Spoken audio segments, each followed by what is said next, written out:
Nous sommes heureux de vous retrouver dans ces magazines Woman Business. Mesdames, Messieurs, pour ces numéros, recevons Madame Anita Maoua, qui est une jeune entrepreneur chevronnée et qui a réussi à bâtir son empire dans la restauration. Bonjour Madame et bienvenue. Bonjour Madame Brigitte. Merci de nous avoir reçus. Merci beaucoup. Alors, avec vous, nous allons justement parler de comment entreprendre et réussir en restauration. Déjà, notre première question, qu'est-ce qui t'a donné envie d'entreprendre dans la restauration? Merci beaucoup de la question, madame. D'entrée de jeu, j'ai salué aussi les auditeurs qui sont en train de me suivre. Oui. La question est de savoir qu'est-ce qui m'a motivé dans la restauration, de faire la restauration. C'est juste que l'homme étant un domaine insatisfait, nous savons que l'homme est appelé à se mettre quelque chose sous sa dent. Oui. Et nous sommes plus basés dans l'agroalimentaire. Oui, oui. Donc, voyons que l'homme a besoin de manger, de remplir son bas-ventre. Nous nous sommes dit, pourquoi pas aussi commencer à nourrir les jeunes et les gens qui nous entourent, les gens des environs de la ville de Lubumbashi. Pourquoi pas ne pas commencer à donner quelque chose à manger à ces gens-là? Oui. Alors, c'était un peu ça. Alors, qu'est-ce qui t'a autant motivé? C'est partant de là, vous êtes plus dans l'agroalimentaire. C'était une motivation venant d'une personne ou venant de vous-même. Vous avez fait un business plan et vous vous êtes dit, un jour, j'ai ferai un restaurant et je vais œuvrer dans ces secteurs.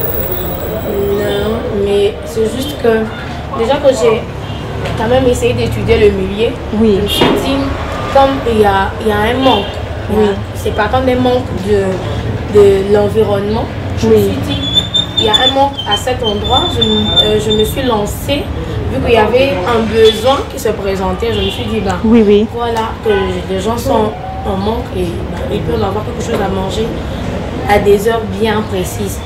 Alors, peux-tu nous raconter un peu les grandes étapes de ton projet? Les grandes étapes. Par quoi tu as commencé pour monter au fait ton entreprise? En fait, j'ai d'abord commencé par des formations, à faire des formations. Oui. J'ai commencé avec une formation en pâtisserie et boulangerie. Oui. Donc, j'ai commencé d'abord à faire... je me suis dit...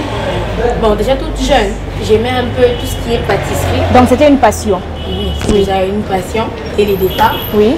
Je me suis dit, comme je me connais un peu en partie juste en faire un peu des sucreries, pourquoi pas ne pas me lancer, pourquoi pas ne pas apprendre à faire des histoires qui sont liées à la pâte.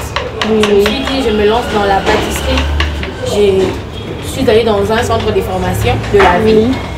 J'ai commencé à faire des biscuits, des gaufres, des beignets, des galettes et aussi des gâteaux, les gâteaux d'anniversaire, les gâteaux des mariages. Aujourd'hui, je suis dans les sandwichs et aussi presque tout ce qu'on peut manger, quoi. Ok, d'accord. Alors, Madame Anita, quelles sont les formations requises, j'y arrive, les formations qu'il faudrait nécessairement avoir pour entreprendre en restauration?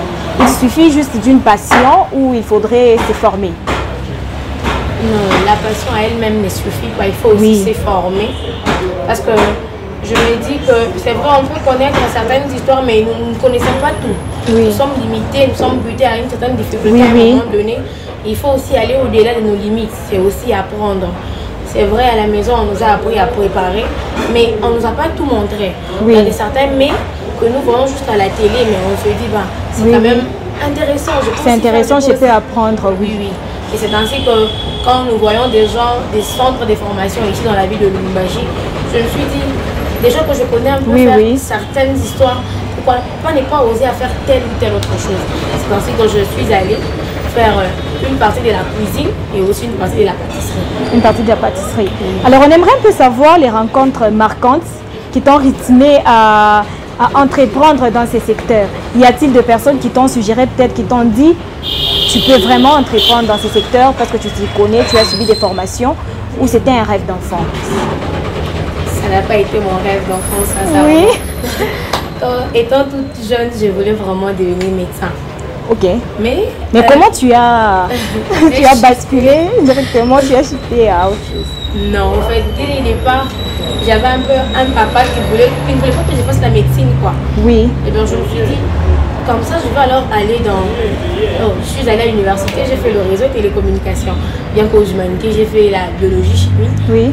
Mais après mes études à l'université, partout j'ai déposé mes dossiers pour avoir le boulot. Oui. C'était un peu genre fermé. Il y avait certaines conditions pour remplir, pour être dans la boîte. Ben, je me suis rappelé que je connaissais quand même faire certaines histoires. Certaines choses, oui, oui. Et il y avait un besoin au travers de mes amis. Et oui. Des fois, on organisait des anniversaires, mais il n'y avait pas de gâteaux. Il fallait aller recourir à des supermarchés des Indiens, des supermarchés des Libanais. Et ben, comme je me connaissais un peu, je me suis dit, pourquoi pas que je puisse aller me former, me spécialiser dans ce que je connais un peu en partie. C'est ainsi que je suis allée, comme je vous l'ai dit au départ, tu as suivi des formations. Une formation en pâtisserie et j'ai commencé à évoluer. C'est vrai qu'on a commencé en pâtisserie, il y avait des modules qui augmentaient. À un moment donné, on nous dit, le deuxième module sera la cuisine, l'autre module ça sera... L'autre mot c'était l'agroalimentaire. On a aussi appris à faire des bonbons. Oui. On a appris à faire la mayonnaise. En tout cas, ce sont des étapes, des modules. Tout ça là, ça demande juste la volonté, même si c'est un peu... Et aussi l'argent. Il faut les budgets parce que tu ne peux pas aller apprendre sans mettre les moyens. Alors, comment te positionnes-tu en tant que jeune entrepreneur dans ces milieux de restauration, bien sûr? Je ne suis que jeune et je viens d'ouvrir, de commencer il y a quelques mois. Me positionner, pour la question de se positionner, jusque-là, nous sommes en train de monter. Sincèrement, je peux pas. C'est encore un début. Vous êtes en train de... Nous sommes au début. Avec le temps, je crois que Dieu va faire grâce. Nous allons aussi arriver là où nous nous sommes fixés. En tout cas, jusque-là, nous n'avons pas encore atteint nos objectifs. Nous sommes donné un ultimatum et nous nous sommes dit osons d'abord et nous allons voir les résultats dans 6 mois. C'est vrai, c'est un peu difficile, mais ce n'est pas impossible. Donc, nous nous efforçons à satisfaire notre clientèle et je vois que les gens partent avec un bon témoignage de nous et je crois que les meilleurs restent à venir. Alors, parlons justement des objectifs ou des projets. Quels sont des objectifs que vous êtes assignés en ouvrant Ratatouille, par exemple, restaurant? Déjà, comme j'ai l'habitude de les dire souvent, mes premiers clients, mes premiers potentiels sont les élèves. Déjà ici, là où je suis, il y a beaucoup d'écoles dans les environs. Et les objectifs, c'était de nourrir toutes ces personnes-là, ces élèves-là. Leur donner un bon sandwich, bien que petit, mais que ça soit bon. Et je ne suis pas restée là pour attendre que les enfants, bien les personnes viennent auprès de nous. Je suis allée vers ces personnes-là. Vous faites aussi la livraison? Oui. J'ai fait aussi la livraison. Je suis allée vers ces personnes-là. Je leur ai dit, non, voici, nous venons d'ouvrir. Et bon, pour attirer toutes ces personnes-là, j'ai essayé avec ma méthode à moi. Je suis allée vers ces enfants. Je leur ai dit, si quelqu'un m'apporte 5 clients, tu auras un bonus. Ah, ok. Je suis partie de là. Et ben, vous voyez comme tout le temps nous avons faim. Quand tu dis à un enfant, tu lui promets un sandwich gratuit. Un sandwich gratuit. Aussitôt, il ira te chercher 5 personnes, ou même 15. C'est vraiment comme ça que ces enfants-là sont partis en témoignage. Non, là-bas, on fait du bon sandwich. C'est comme ça que les témoignages est parti. Et aujourd'hui, je me dis que je n'ai pas encore atteint mes objectifs, mais je crois fermement que c'est en cours. Alors, quelles sont vos stratégies pour attirer des clients et aussi générer des recettes? Ma stratégie d'abord pour attirer les clients, c'est leur faire d'abord une très bonne bouffe et notre façon de les accueillir. Sincèrement, nous, partout où nous allions dans les temps, parfois quand on est déjà habitué à un endroit, vous arrivez comme ça, parfois on vous néglige un peu. Nous, chez nous, en tout cas, on ne néglige personne. Que tu sois petit ou grand, quand tu arrives d'abord, c'est d'abord les sourires que nous allons te donner, le bonjour. Quand nous allons te dire d'entrer, en tout cas, tu vas goûter, même si c'est avec un petit rien, avec 1000 francs, 2000 francs, je crois qu'à Ratatouille, tu vas bien manger. Ça n'est pas vraiment... Alors, c'est sur base de quoi que vous réalisez vos plats? C'est selon l'offre ou c'est sur base de l'offre des clients ou de la demande, j'y arrive, ou vous avez fait une analyse et l'étude du milieu? Non, déjà au départ, on s'était un peu limité. On se disait, nous, ça sera d'abord sur la demande et par contre des demandes des clients. Si un client demande, eh ben, on peut faire pour lui. Mais maintenant, là, nous voyons que les gens se sont plus habitués et pour l'instant, on peut faire en grande quantité. Oui, oui. Mais on se dit seulement que même si ça peut rester, ça ne soit pas trop. Mais nous sommes juste dit, si peut-être 50 personnes peuvent venir, ils peuvent peut-être bien manger. Et c'est un peu comme ça. Donc, les menus que vous avez fait là, ça ne dépend pas d'eux. Alors, Madame Anita, y a-t-il des normes ou des règlements à respecter pour ouvrir un restaurant? Il y a des normes, oui. Je me suis toujours, on m'a appris par mon professeur, oui. Quand tu veux être dans la restauration, oui, oui. Il faut d'abord être propre, présentable. Il faut savoir, en tout cas nous dans la restauration, on ne met pas des ongles, des faux ongles. Ok. En tout cas ça c'est ce qu'on nous a appris. Oui. Même pour tout celui qui fait de la pâtisserie. Pour règle d'hygiène, oui. Oui, oui. En tout cas c'est plus l'hygiène qui attire les gens. Oui, oui. Et aussi nous devons savoir couvrir nos têtes.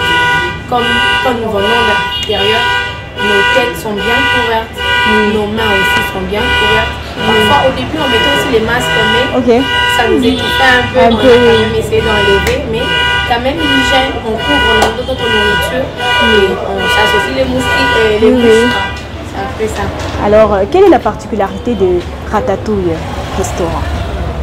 Ratatouille, jusque-là nous sommes encore dans la cuisine et le takeaway. Dans les takeaway, nous voyons, il y a du sandwich, il y a de la chicken, il y a aussi du poulet fumé. Il y a aussi, parfois on fait du makemba, les bananes plantains. Nous faisons aussi les poulets maillots. Et à l'intérieur, il y a du foufou. Le foufou avec le pondu, un bon pondu. Il y a aussi le dongo qu'on appelle communément le mulenga. Il y a le bonbon. Il y a aussi le foufou. Il y a les bitoyou, les Thompson fumés. Il y a aussi parfois on fait de la viande de bœuf. Parfois on fait des nata. En tout cas, tout ce qui est bon à manger, c'est ce que nous faisons ici à Ratatouille. Alors, nous aimerions savoir à quelle dimension vous vous démarquez des autres restaurants, compte tenu que vous n'êtes pas les seuls qui œuvrent dans ces secteurs. En tout cas, on ne peut pas se comparer aux autres. Là, nous parlons... Non, en fait, votre particularité, votre touche personnelle, quand quelqu'un mange, il sait déjà tout de suite, il essaie tout de suite que non, ça c'est la touche particulière de Ratatouille, voilà. Ah, ouais. Déjà, nous sommes un peu démarqués par notre façon de faire du sandwich. Nous y ajoutons aussi de la mayonnaise pimentée. Mais il y en a qui rajoutent des mayonnaises pimentées. Ici, dans notre secteur, en fait, nous avons étudié les milieux. Il y a des gens, nous avons trouvé des gens qui faisaient du sandwich ici, mais ils ne faisaient pas ça, ils ne mettaient pas ça. En dehors des sandwichs, mais vous faites aussi autre chose, comme vous venez de le dire, les foufous, les makemba et autres. Peut-être c'est là que se découvre en fait votre touche de démarcation. Oui, et aussi surtout du poulet mayo, en tout cas dans cette ville de Lubumbashi, en fait, dans ces secteurs, les 3 avenues devant, en arrière ou bien. En tout cas, personne n'a encore fait du poulet mayo ici. Et nous sommes dit, bien que les gens peuvent manger du sandwich, pourquoi pas ne pas aussi oser avec le poulet mayo. Et aussi, sans mentir, il y a aussi les élèves en tout cas qui aiment vraiment ce poulet mayo là. Ça dépend vraiment des gens, des entreprises qui commandent même les élèves aussi, ils en mangent, on consomme sérieusement. Alors, quelles sont les difficultés que vous rencontrez?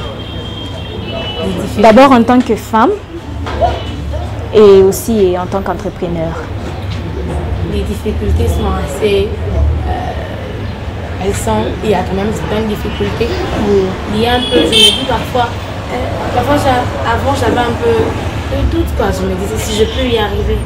Vu que j'ai trouvé déjà quelqu'un d'autre dans les bons, je ne suis pas la seule.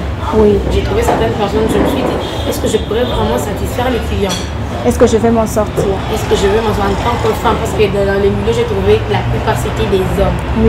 Je me suis dit, je suis la seule femme. Je me suis dit, je veux aussi m'imposer.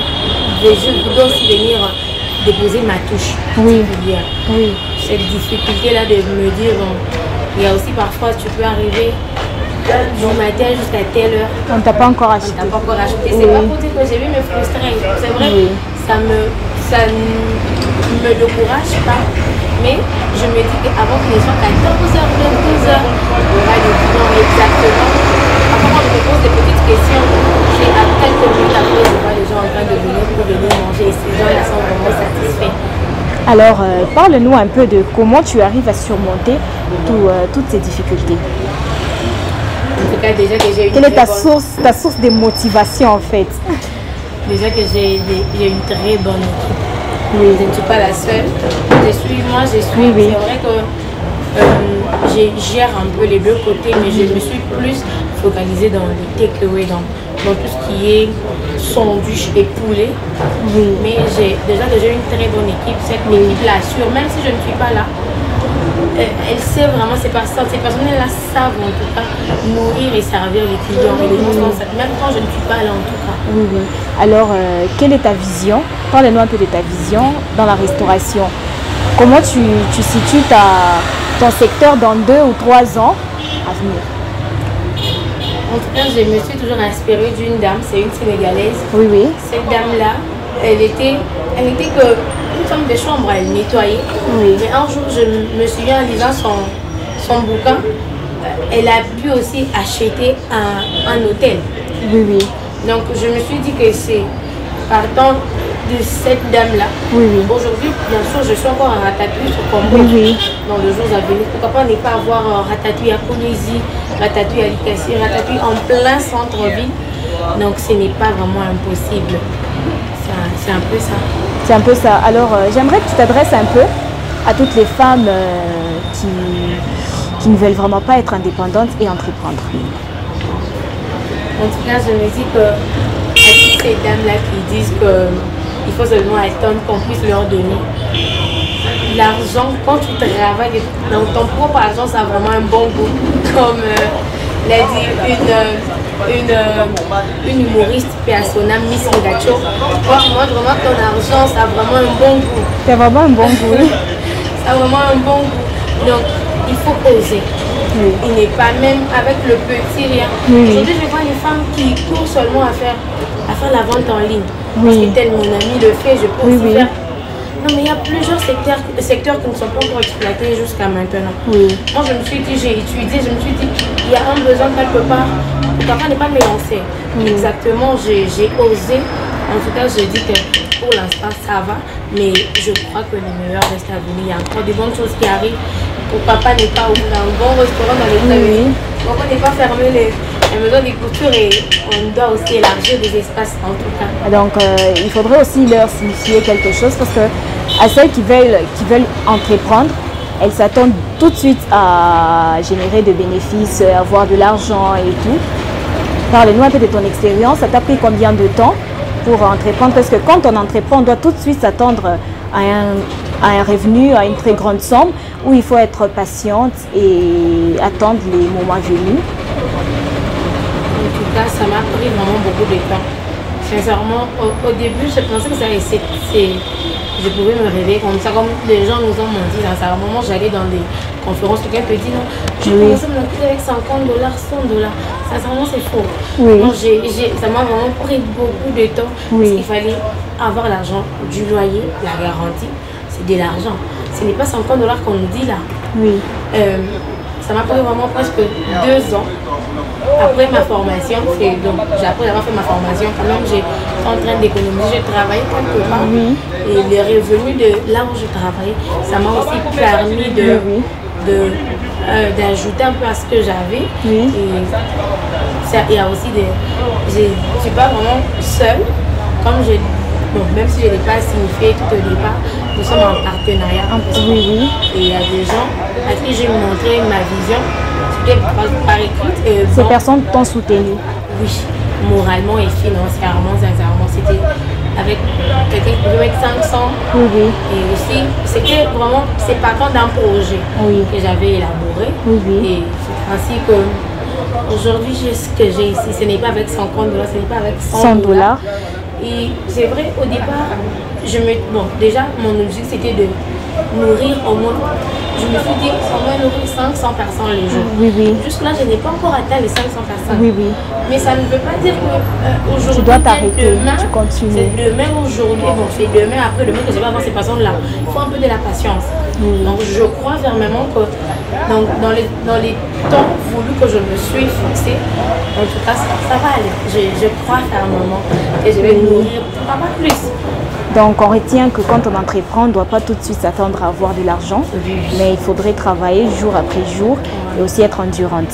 Alors, quel conseil donnerais-tu à toutes ces personnes, toutes ces femmes qui te suivent et qui aimeraient aussi entreprendre dans ton secteur? À ces femmes-là, je leur dis, il faut oser et beaucoup de courage. Déjà que mon projet, je l'avais écrit, je l'avais élaboré, c'était sur pour apprendre un métier aux femmes et aux filles mères. Les filles mères et les femmes qui ont été un peu, qui sont délaissées. Les filles mères là, vu que aujourd'hui, en tout cas, à ce que je sais, c'est la pâtisserie, il y a de l'argent. Moi déjà, au début, je n'ai pas commencé avec un restaurant, j'ai commencé juste à faire des gâteaux. Les gâteaux d'anniversaire, les gâteaux des mariages. Tu te réveilles comme ça le matin, quelqu'un te dit non, j'ai une commande, j'ai besoin d'un gâteau. Les gâteaux, ce n'est pas $10, c'est pas $20. Moi, en tout cas, moi, j'ai des prix bien précis. Je me dis, si je dois faire un gâteau de mariage, j'ai déjà mes $150, j'ai mes $200, je faisais beaucoup d'argent qui entre. Je me suis dit, vu que ce secteur-là, nous l'avons plus laissé aux Indiens, aux Libanais, bon, les Noirs, les temps aussi, ces secteurs-là. En tout cas, je me dis, dans la pâtisserie, il y a de l'argent. Oui. Sincèrement. C'est rentable. C'est rentable. J'ai commencé avec des galettes, des biscuits. Oui. Des biscuits, des gâteaux. En tout cas, dans une année, j'ai vu les résultats. Aujourd'hui, je peux dire qu'une partie de l'argent que j'ai pu amasser dans la pâtisserie, ça m'a aussi aidé à ouvrir le ratatouille. Merci Anita Maoua de nous avoir reçus. Le plaisir est partagé. Merci beaucoup de m'avoir aussi reçu. Merci. Alors, mesdames, messieurs, c'est par ici que s'achève notre magazine Woman Business. Le sujet du jour était comment entreprendre et réussir en restauration avec Madame Anita Maoua. Retrouvez-nous également sur nos différentes plateformes Facebook, YouTube, Arc-en-Ciel RTV officiel. Au revoir.